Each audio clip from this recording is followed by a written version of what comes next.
What's going on, everyone? Welcome back to Real Nation Fishing. Today we are out bright and early. Look at that sunrise, absolutely beautiful.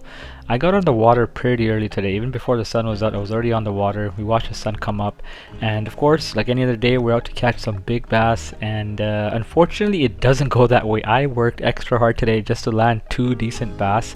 I fished deep, I fished shallow, I fished rocks, I fished weed, I fished slow, and I fished fast, and it was just one of those days where I just could not figure it out. I don't know what happened, but this is a little highlight of my day. I'm gonna have a few catches in here, and I managed to get on a decent school of some bluegills. And it's been years since I fished for just done pan fishing, and it was the day was getting tough. I was getting a little frustrated, so the bluegills were definitely fun. We brought some home and did a little catch and cook. We'll have that towards the end of the video, but overall, it's been a great month of September. Kayak Bass Canada's monthly events are over. I finished 20th place with 93.5 inches.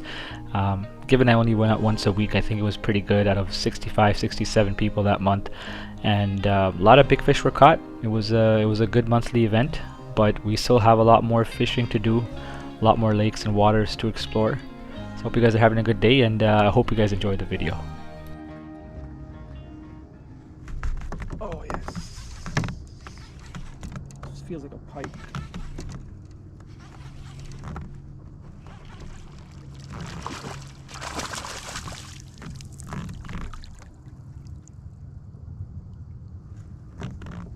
These guys just won't leave me alone. Relax.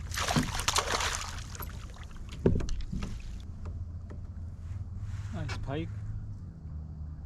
Nothing big, but it's the first fish of the day.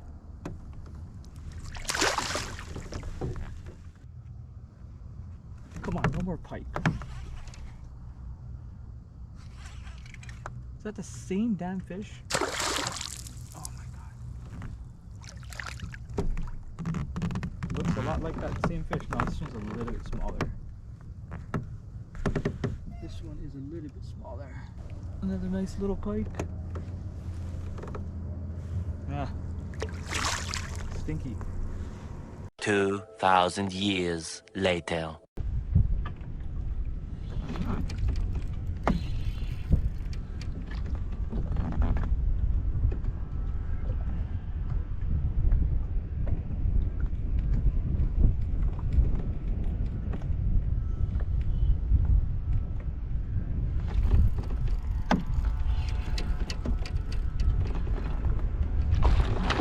Oh my god. That was insane. That was insane. He dropped it, picked it right back up. It's a good fish.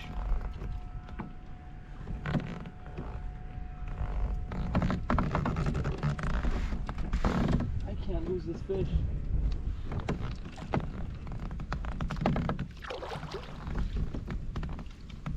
Gotta get him in the net ASAP.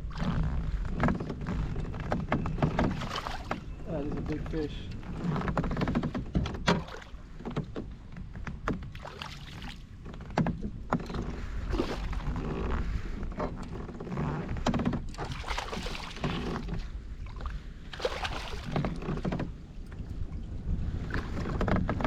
Alright. He's not massive, but it's our first big fish of the day.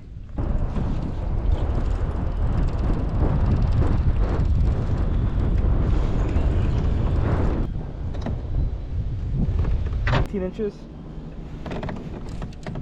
I will take it. Just pitching a drop shot around. Nothing else has been working. There's a weedy flat up there. It drops down, and then again there's a point sticking out underwater. And right on that back corner of that point, that's where I caught that fish.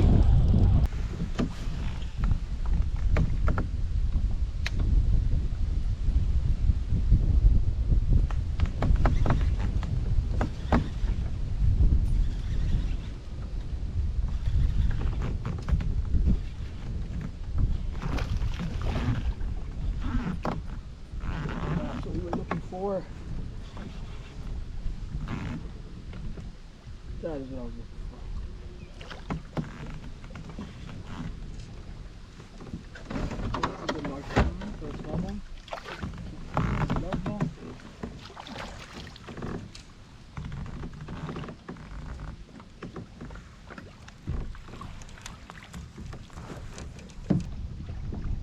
Not big, but still a good quality fish.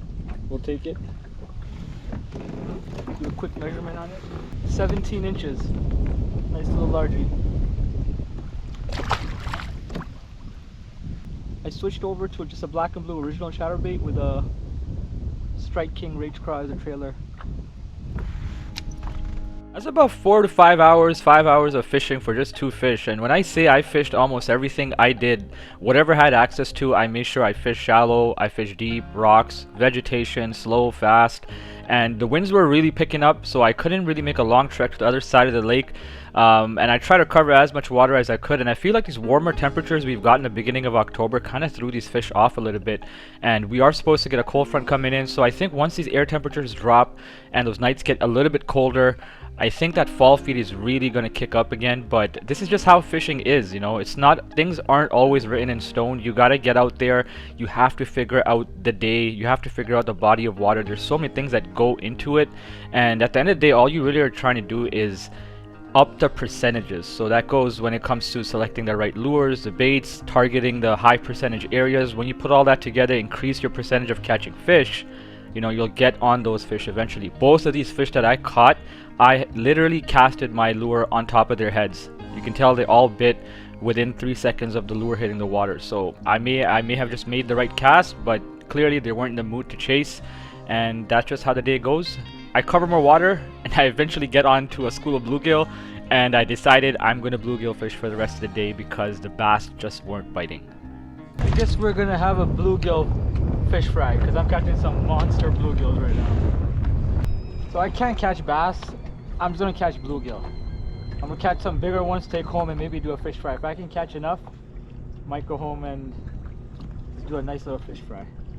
They're all stacked up in this one little spot, but I keep drifting off every time I catch one. So I have to kind of find them again. Oh, does it feel like a bluegill?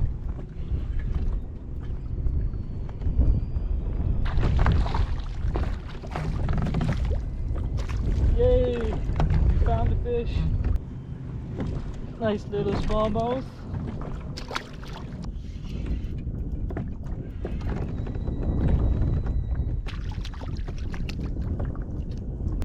Another giant one. Oh, this one swallowed it. I felt it. It's a good one. Oh yeah. Oh, this might be the biggest one yet. Oh, look at that bluegill. That is insane. They're so much fun to catch. I can't believe I'm using flatworms to catch bluegills. They're too expensive.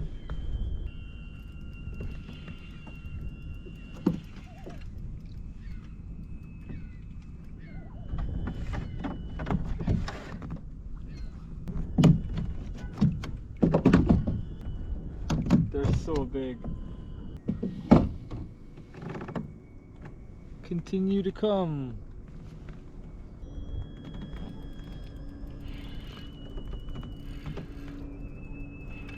Oh, this one's massive. This one is huge. Oh, here it comes. Oh, what is that? Well, that doesn't feel like that. Oh, it is. Holy crap, it's so big. Yeah, catch and cooks. Okay, it is the next day. I'm finally home. It was a long day yesterday, and I didn't manage to fillet these up last night. I was way too tired. Kayak was a mess. There was so much fish slime on the bottom. But the kids are hungry now. We're gonna do a fish fry. I'm gonna fillet these up because I don't know how people cook. People cook bluegill in many different ways. Some people whole, like fry them whole. I like eating walleye and perch mainly. So this is gonna be a first for me. I've had other little pan fish, but like actual bluegills, not really, or I can't really remember. So I'm gonna fillet these up, get some meat, batter them up, and then fry them, and show you guys the final result when it is done. I'm not a professional at this, but going behind the gill, angle your knife and just run it along the good fish, just like that. Flip it over. And there you go. You've got a bluegill fillet. All you gotta do now is basically, you want to get the rib out, and you can just trace it out, kind of just like that. There we go, no bones. and a perfect boneless fillet. Alright, so cannot have fish if you're not having some fries with it. So we're also going to be making some fresh home cut fries. Mayonnaise, relish, and some dill for some tartar sauce on the side. So we are going to have some bluegill fish and chips. And there we go. We got ourselves some home cut fries ready to go. Add in the mayo. Gonna add some relish to it. We'll take some dill. Add a little bit more if you want some extra flavor in there. I think that should be good. Mix everything up. And you got some tartar sauce to go with our chips and our fish. Perfect. Alright, so wash the fries. We put a little bit of salt and just some oil in this just to season them up a little bit. And we're going to be putting them in the air fryer. Alright, so the fries are in the air fryer. We've got that set for like 20 minutes. This is the batter I'm using. Fish and chips from McCormick. No MSG. You cannot find this in Canada. If somebody knows where you can get this in Canada, let me know. But we ordered these from Amazon and they're only available in the States. So I'm making a trip to Michigan soon and I'm going to be getting myself some more of these. I love this batter.